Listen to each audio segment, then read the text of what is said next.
World of fantasy एक काल्पनिक रचना है और इसे 18 वर्ष या उससे अधिक आयु के वयस्क पाठकों के लिए अभिप्रेत किया गया है। इसमें दिए गए सभी नाम, पात्र, व्यवसाय, स्थान, घटनाएं और दुर्घटनाएं या तो लेखक की कल्पना का उत्पाद हैं या काल्पनिक तरीके से उपयोग किए गए हैं। किसी भी जीवित या मृत व्यक्ति या किसी वास्तविक घटना से कोई भी समानता पूरी तरह से संयोग मात्र मानी जाएगी। चूंकि ऐसा है, इसलिए मुझे पहले अपना परिचय दें। मेरा नाम अरसलान मॉर्गन है। ईडान को संबोधित करते हुए अरसलान ने कहा। आयरीन और उसकी बहन पहले से ही उसे जानती थी। और ये मेरी बड़ी जुड़वां बहन एरेबल मॉर्गन है, अरसलान ने जारी रखा। और भाई बहन उसके शब्दों को सुनकर आश्चर्यचकित थे। ये पता चला कि वे जुड़वां थे। आयरीन, ये मेरा छोटा भाई ईडान है, आयरीन ने संक्षेप में उन्हें पेश किया। ईडान ने केवल जुड़वा बच्चों के अभिवादन के जवाब में सिर हिलाया। उन्होंने तुरंत महसूस किया कि आयरीन ने उनमें से ज्यादा नहीं सोचा था। उन्होंने मुश्किल से अभिवादन का आदान प्रदान किया था। जब एक युवक उनकी मेज पर पहुंचा, उसके पीछे लड़कियों का एक पूरा झुंड था। जब जुड़वां बच्चों ने उसे देखा तो वे नाराजगी में डूब गए। ये एरेबल का मंगेतर था, जिससे वो हाल ही में भाग गई थी और छिपी हुई थी। उसने उसे फिर से पाया और उनके साथ जुड़ने का फैसला किया। भाई और बहन नए मेहमान को देखकर भी उसकी ओर देखा और उसकी ओर देखा। ईडान नाराज था कि उसका शांत कोना इतना शोरगुल हो गया था और आयरीन इस तरह के उच्च समाज के युवाओं को पसंद नहीं करता था। वो पिछले कुछ महीनों में उनमें से पर्याप्त था। हमारे यहाँ कौन है? एरेबल के मंगेतर ने प्रभावित होकर कहा, उन्हें चारों ओर देखते हुए। वो वास्तव में जुड़वां बच्चों पर नहीं रहा, लेकिन ईडान को देखा और उसके बारे में कुछ भी उल्लेखनीय नहीं पाया। अपनी नज़र आयरीन को बदल दी। उसकी टकटकी उस पर उम्मीद से ज्यादा समय तक टिकी रही। उसकी आंखों में अभद्र वासना थी। जुड़वा बच्चों ने उसके सवाल को नज़रअंदाज कर दिया, लेकिन आयरीन ने अपनी आंखें संकुचित कर ली। उसे उसकी नज़र पसंद नहीं आई और उसने ठंड से कहा, अगर आप मुझे इस तरह देखते रहे तो मैं आपकी आंखें निकाल दूंगा। हे, शांत हो जाओ सुंदर। आयरीन के शब्दों ने उस आदमी को डराया नहीं और वो अनजाने में उनकी मेज पर बैठ गया। तुम्हारे दोस्त? आयरीन ने पूछा। जुड़वा बच्चों की ओर मुड़े। मैं सिर्फ उनका दोस्त नहीं हूं, मैं उनका परिवार हूं। मैं क्रिस्टोफर ह्यूग हूं, एरेबल का मंगेतर हूं। युवक ने जुड़वा बच्चों से आगे घोषणा करने की जल्दबाजी की, जिनके पास कुछ भी कहने का समय नहीं था। ईडान, आयरीन ने अपने छोटे भाई को संबोधित किया। जब उसने ह्यूग का नाम सुना तो उसने तुरंत इस जगह को छोड़ने का फैसला किया। ह्यूग परिवार मॉर्गन परिवार की तरह यूनाइटेड फेडरेशन में सबसे प्रभावशाली में से एक है। ईडान को ये जानकर आश्चर्य हुआ कि एरेबल के पास पहले से ही एक मंगेतर था। उसने युवक से एरेबल तक देखा, देखते हुए कि कैसे उसका चेहरा घृणा में उलझ गया जब उस आदमी ने खुद को अपना मंगेतर कहा। चलो चलते हैं, आयरीन ने कहा, अपनी सीट से उठते हुए अपने भाई का इंतजार करते हुए। ईडान ने अपनी बहन का खंडन नहीं किया। एरेबल पर एक आखिरी नज़र डालने के बाद उसने चुपचाप आयरीन का पीछा किया, सोचते हुए कि आगे कैसे बढ़ा जाए। वो उच्च समाज के मामलों में हस्तक्षेप नहीं करना चाहते थे और खुद पर ध्यान आकर्षित करना चाहते थे। किसी ने उन्हें नहीं रोका। क्रिस्टोफर ने आयरीन पर अपनी शिकारी टकटकी रखी, उस आदमी को अनदेखा किया जो उसका पीछा करता था। किसी को नहीं पता था कि वो उस समय क्या सोच रहा था। एरेबल ने महसूस किया कि ईडान की तरह आयरीन को उनके जैसे उच्च समाज के लोगों के लिए नापसंद थी। अब एरेबल की भावनाएं मिश्रित थी। उसने टाइमर देखा जो तथाकथित सिस्टम को सक्रिय करने और कार्य प्राप्त करने के बाद दिखाई दिया। 50 मिनट से भी कम समय बचा था और उसे ये कार्य पूरा करना होगा अगर वो सिस्टम को जागृत और हटाने का मौका नहीं खोना चाहती थी। इन दोनों विकल्पों में से जागृत सबसे महत्वपूर्ण थी। उसे नहीं पता था कि अगर वो सिस्टम को छोड़ देती और ईडान की तथाकथित पत्नी नहीं बनी तो उसके पास एक और अवसर होगा या नहीं। अरबेल ने इसके बारे में सोचा और इस निष्कर्ष पर पहुंचे कि यह तथाकथित प्रणाली उसके परिवार की तरह उसकी राय को ध्यान में रखे बिना उस पर अपने निर्णय लेने का प्रयास करती है। इससे वो दुखी हो गई। उसने चुपचाप अपने परिवार और व्यवस्था दोनों को शाप दिया। मेजबान को सिस्टम को नहीं डांटना चाहिए। पहली चेतावनी जारी की जाती है, तीसरी चेतावनी के बाद आपको दंडित किया जाएगा। अरबेल ने खुद को शाप दिया क्योंकि उसने अपने सिर में एक नीरस आवाज सुनी।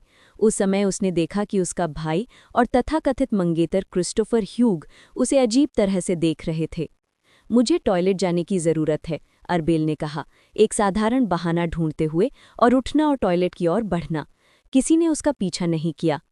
सिस्टम, आपके बारे में कैसा है? आप क्या हैं? अरबेल के पास सिस्टम के बारे में बहुत सारे सवाल थे, लेकिन उसने सबसे सरल और सबसे स्पष्ट के साथ शुरू करने का फैसला किया। सिस्टम क्या है?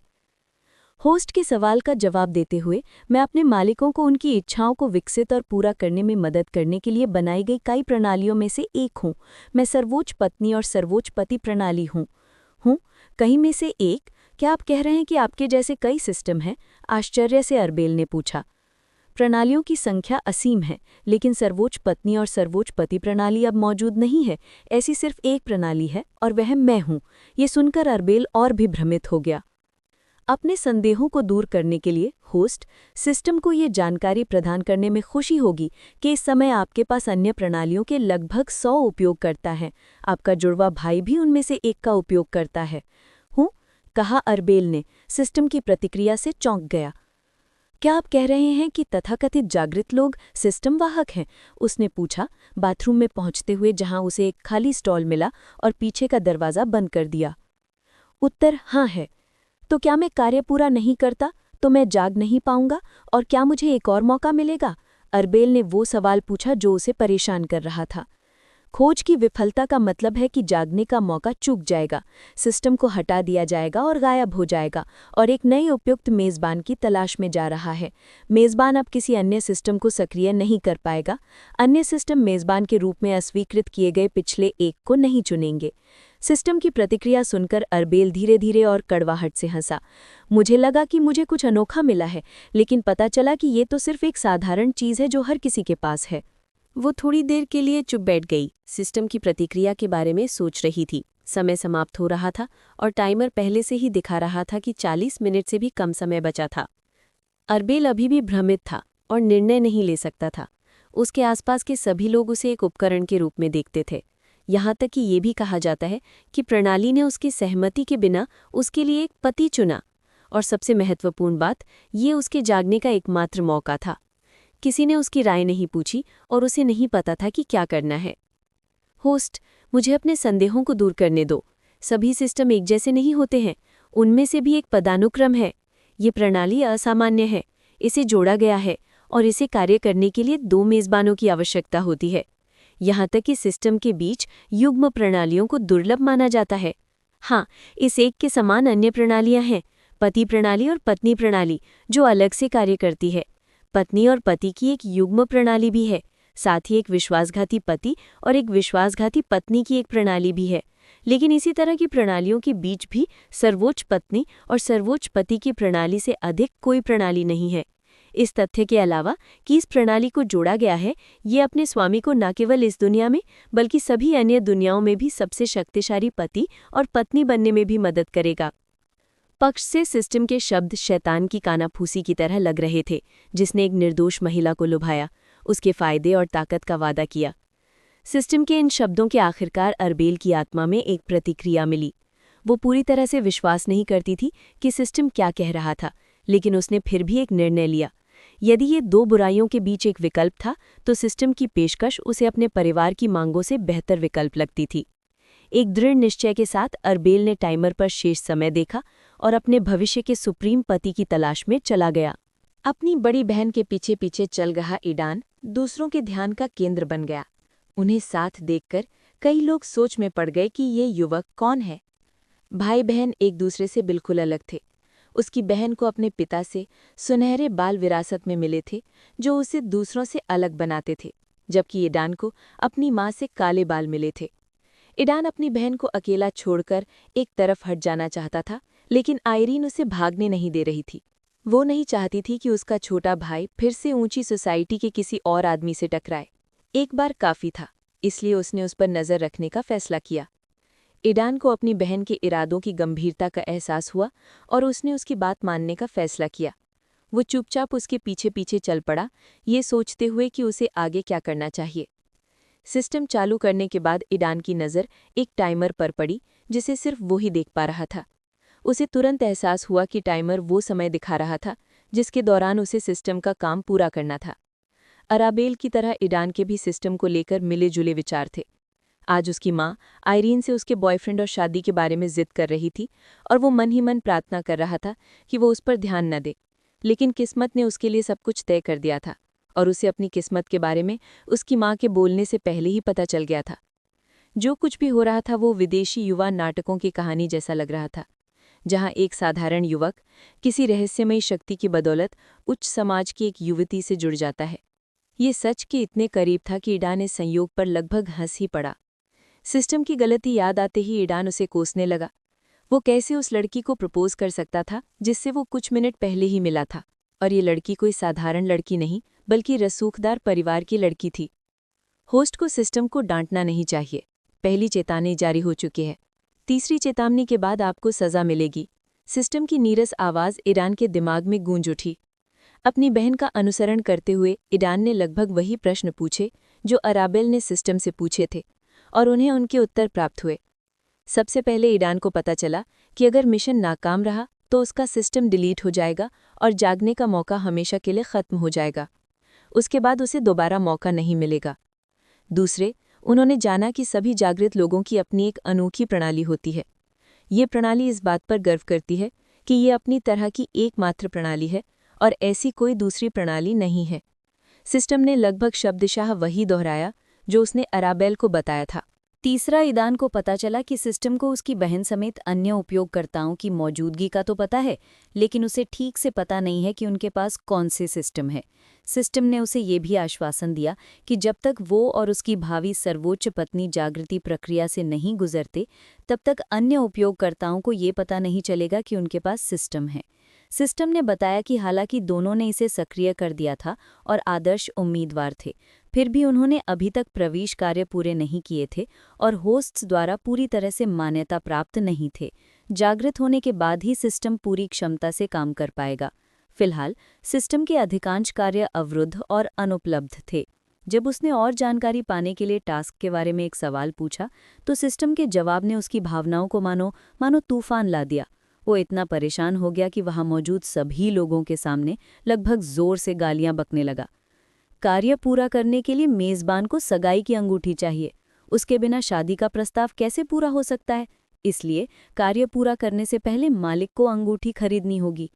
आवश्यकता के कारण सिस्टम ने एक अतिरिक्त कार्य जारी किया है। सगाई की अंगूठी खरीदो। आखिरी तारीख पिछले काम के खत्म होने तक है। कार्य की विफलता, सिस्टम को हटाना और जागृति का अवसर खोना। ये क्या बकवास है ये व्यवस्था? ईदान ने गुस्से से कहा। वो अपनी भावनाओं को नियंत्रित नहीं कर पाया। बस एक अंगूठी खरीद लो, सिस्टम की संक्षिप्त प्रतिक्रिया आई। इस पूरे समय ईदान को अपने आसपास क्या हो रहा था इस पर ध्यान नहीं दिया, लेकिन कई लोगों ने उसकी हालत देखी और सोचने लगे कि उसके साथ क्या हो रहा है। वो संघ की नायिका का पीछा करता रहा और उसका चेहरा लगातार बदल रहा था। आश्चर्य, भौहें चढ़ाने में, चिड़चिड़ाहट, गुस्से में, और आखिरकार वो एक विस्फोट के करीब पहुंच गया। ज्यादातर लोगों को वो एक अजीब आदमी लग रहा था जो इस समारोह में आने के लिए इतना भाग्यशाली था। हालांकि कुछ लोग उसे शक की निगाह से देखने लगे थे। कई युवकों ने उसकी मनोदशा देखकर उस पर शक करना शुरू कर दिया। ये लोग सिस्टम के उपयोगकर्ता थे या तथाकथित फेडरेशन के नायक थे और वे खुद भी इसी तरह के परीक्षणों से गुजरे थे। लेकिन उनके शक को सिस्टम ने ही खारिज कर दिया, जिसने दावा किया कि ईदान के पास कोई सिस्टम नहीं है। टीकाकरण की दूसरी लहर अभी शुरू नहीं हुई है और अब तक इतने लंबे समय के बाद बिना सीरम के जागृति का एक भी मामला सामने नहीं आया है। इससे अप्रत्यक्ष रूप से इस बात का खंडन होता है कि ईदान ने उस समय सिस्टम को सक्रिय कर दिया था, लेकिन उसकी जागृति प्रक्रिया भी शुरू नहीं हुई थी।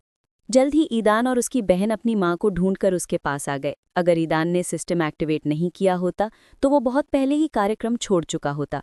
हालांकि इस मौके को गंवाने की उसकी अनिच्छा ने उसे सोचने पर मजबूर कर दिया कि वो अपनी तथाकथित सर्वोच्च पत्नी से कैसे मिल सकता है। वो अपनी पूरी स्थिति पर उससे चर्चा करने का एक मौका ढूंढना चाहता था। इसी समय गाला बॉल के मेज़बान ने शाम के नृत्य भाग की शुरुआत की घोषणा की और सभी को डांस फ्लोर पर आमंत्रित किया। युवक तुरंत उत्साहित हो गया।